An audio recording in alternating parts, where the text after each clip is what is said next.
Greetings duplicant and welcome to the breach. Today's plan is to set up some hydrogen generators to burn off the excess from the self-powered oxygen maker, electrify the base from the generator and start on building a kitchen. I'm also going to automate the ranches and set up the atmospheric docks and suits.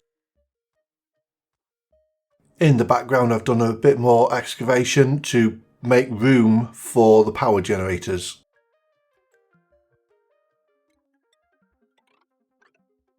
I'm going to set up the hydrogen generators just below the hot salt water tank. Normally when I'm playing I have multiple projects on the go at once, but as I'm trying to play this so I can do one section at a time, I've maybe let the hydrogen back up a little bit too far, which will probably cause some problems later on. I won't be plumbing in the hydrogen vents to the generators just yet because the main priority is to make sure the hydrogen doesn't back up into the base. But once I've started using more power, when I've built an industrial brick of some description, then I will plumb the hydrogen vent in.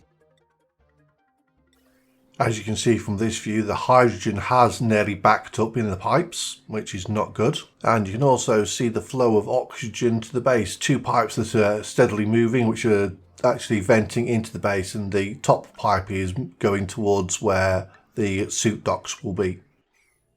With a Rodriguez or any self-powered oxygen maker, the more oxygen you're producing, the more hydrogen you're producing. So if you make your base in a small contained area, you can limit the problem of the excess hydrogen that you have until later game when you have a large requirement for energy. The large amount of hydrogen I have at the moment is of my own making. I'm probably oxygenating far too large an area as I haven't sealed the base and I have a industrial area that I need to oxygenate a long way away from my base.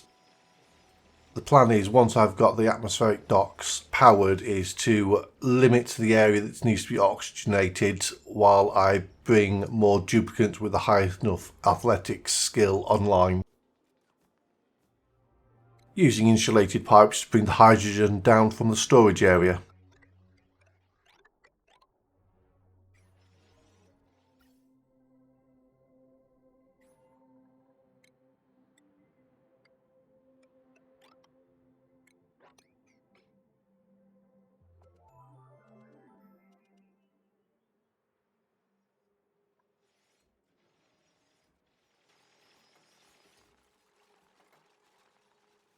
So even though I'm putting my hydrogen generators just here, I haven't decided, or I don't even know, if this is going to be their permanent location.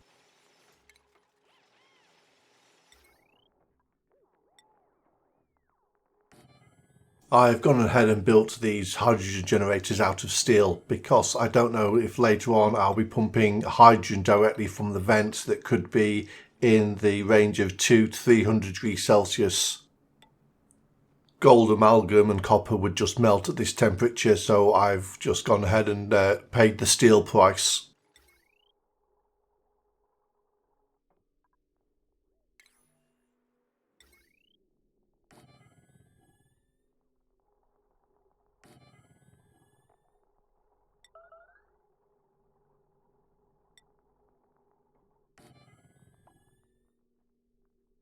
So you can see me fixing the automation wire from the battery directly to the hydrogen generators. I've made a little bit of an error here which I'll have to correct later on. I normally leave one hydrogen generator so it'll just burn off any excess hydrogen, and I forgot to do it this time.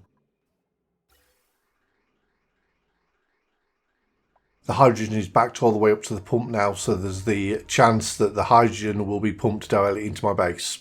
Oops. Sat here willing the duplicates to work faster.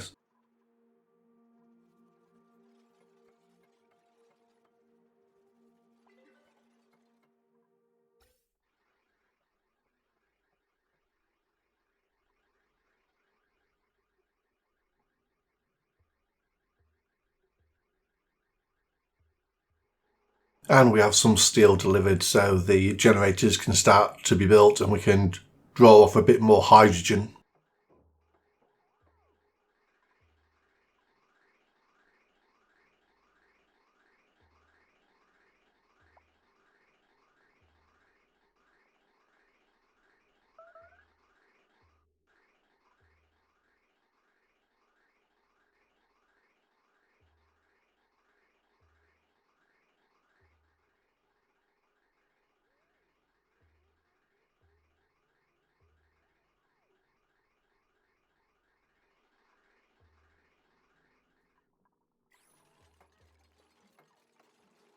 That'll give me a few minutes reprieve.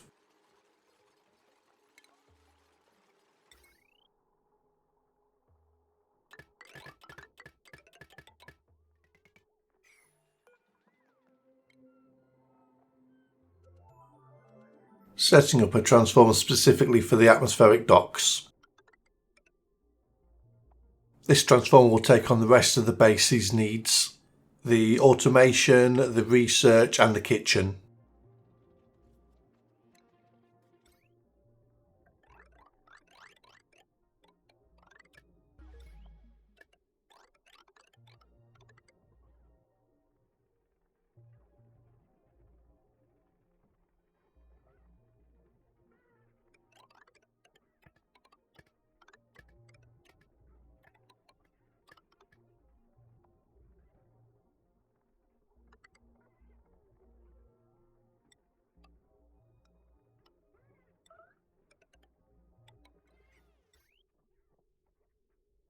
And upgrading all the present wires into conductive wires always feels good.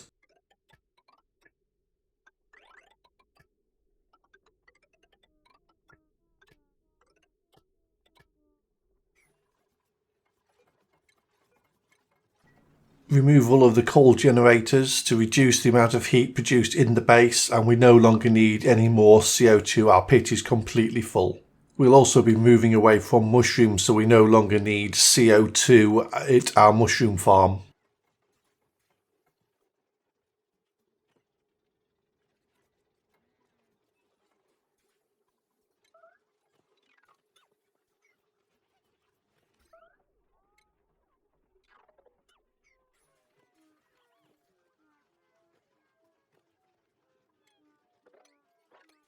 Got to keep the base nice and tidy. Want to keep those duplicates happy.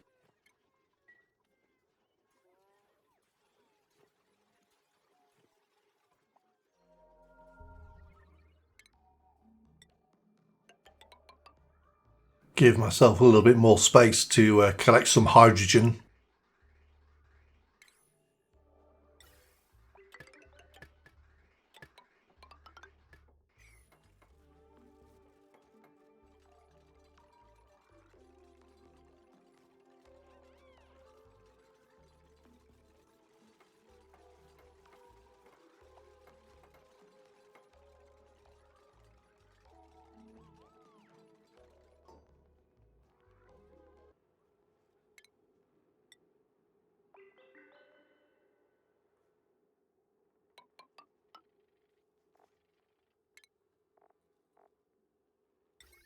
This transformer is going to take over the role for all the deodorizers that I have spread out where I'm digging.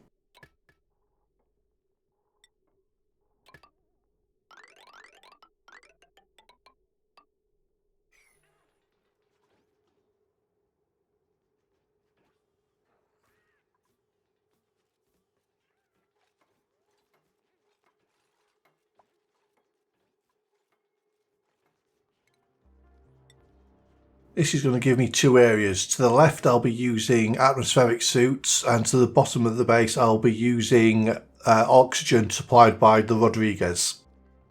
This separation is only temporary, but gives me time to get more duplicants skilled up into athletics without slowing my industrial requirements down.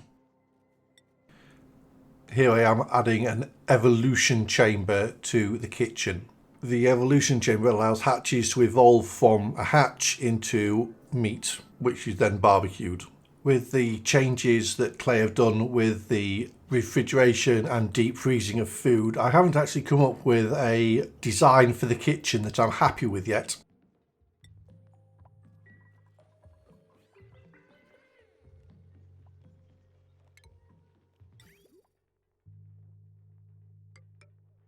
I now automatically remove any eggs from my farms and place them into this evolution chamber until the eggs hatch.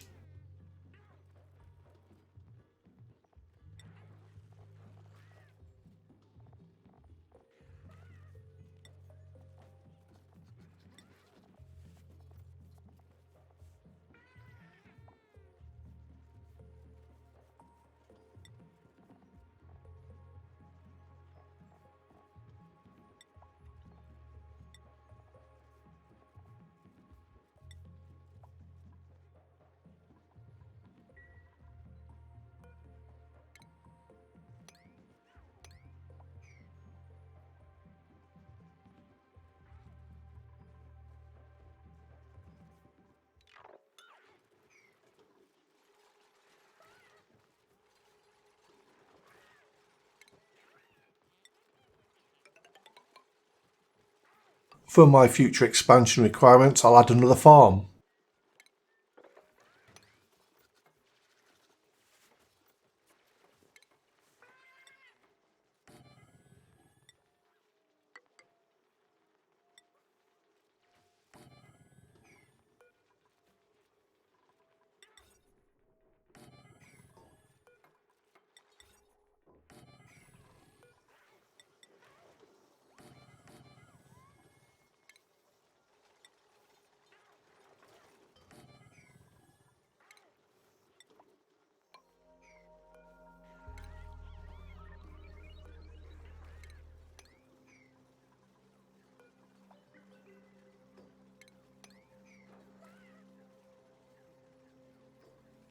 We get to simply copy across the settings from our other farms.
And here is our evolution chamber completed.